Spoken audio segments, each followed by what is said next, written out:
Well, everybody, this is Radio Entrepreneurs, and we've been streaming story after story in this new economy. And now that we're past Labor Day, everybody's hopefully back to work, and we're finding ways to compete, make money, make profit, generate income in this economy. And I'm glad to introduce to you our next guest, Chris Vuk, founder Rock and Roll Daycare. Well, let's rock and roll with you. Tell us about Rock and Roll Daycare.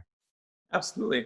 Yeah, well, Rock and Roll Daycare is really a birthchild of my wife and I back in 2012.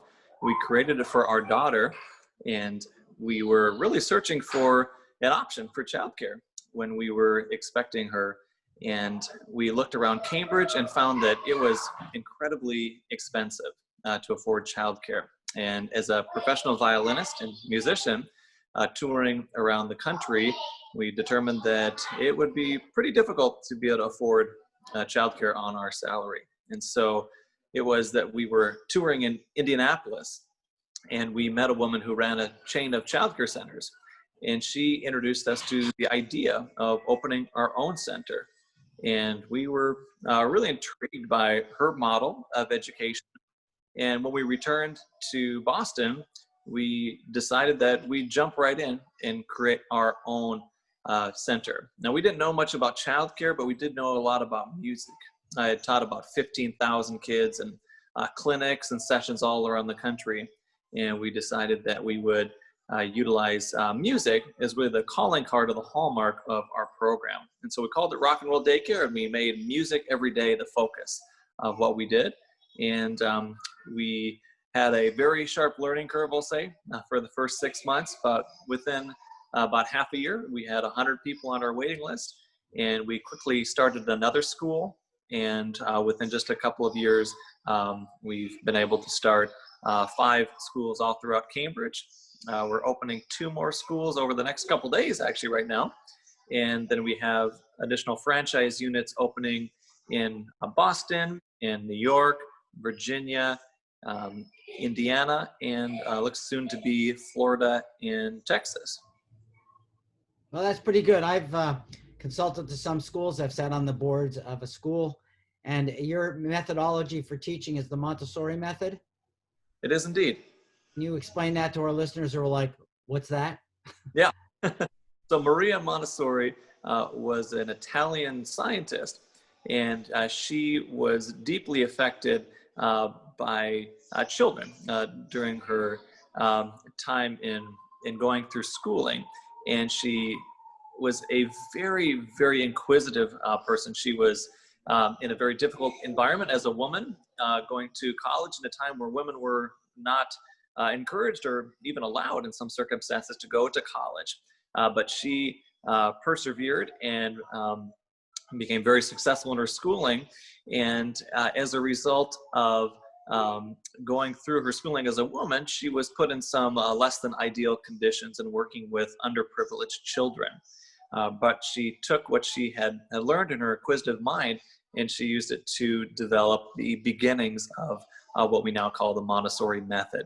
And it's really founded on a number of key concepts, those being the idea of following the child, following the child's interests, not just presetting a curriculum ahead of time and strictly following that, but seeing what the children are interested during the course of a day, what outside things are influencing them and causing them to be interested in the things around them or the life experiences they're having. There was also a big focus on respect for a child. Now, Maria Montessori didn't live 5 years ago, 10 years ago. She lived about 100 years ago. And she developed this concept for giving children respect in a time where children were largely considered unimportant.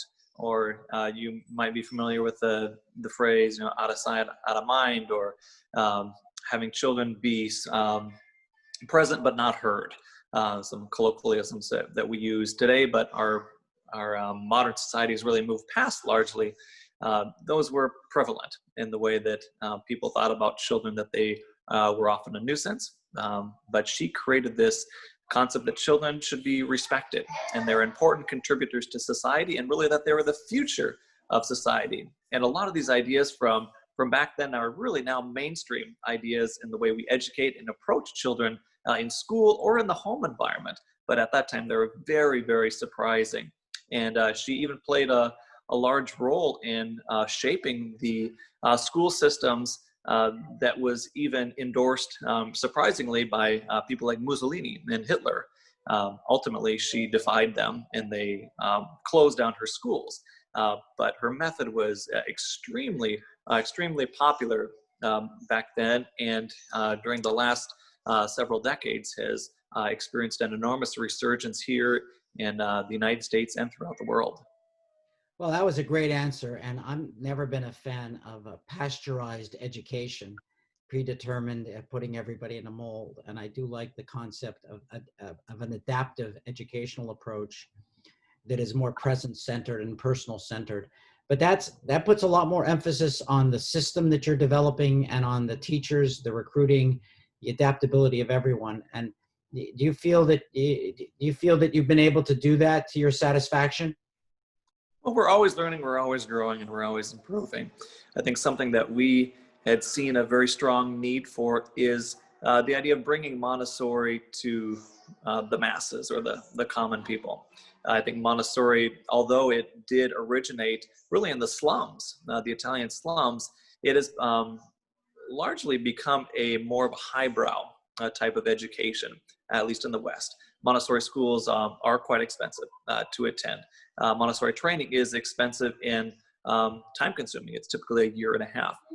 So we made a decision a number of years ago to create our own Montessori training program. We call it Open Door Montessori.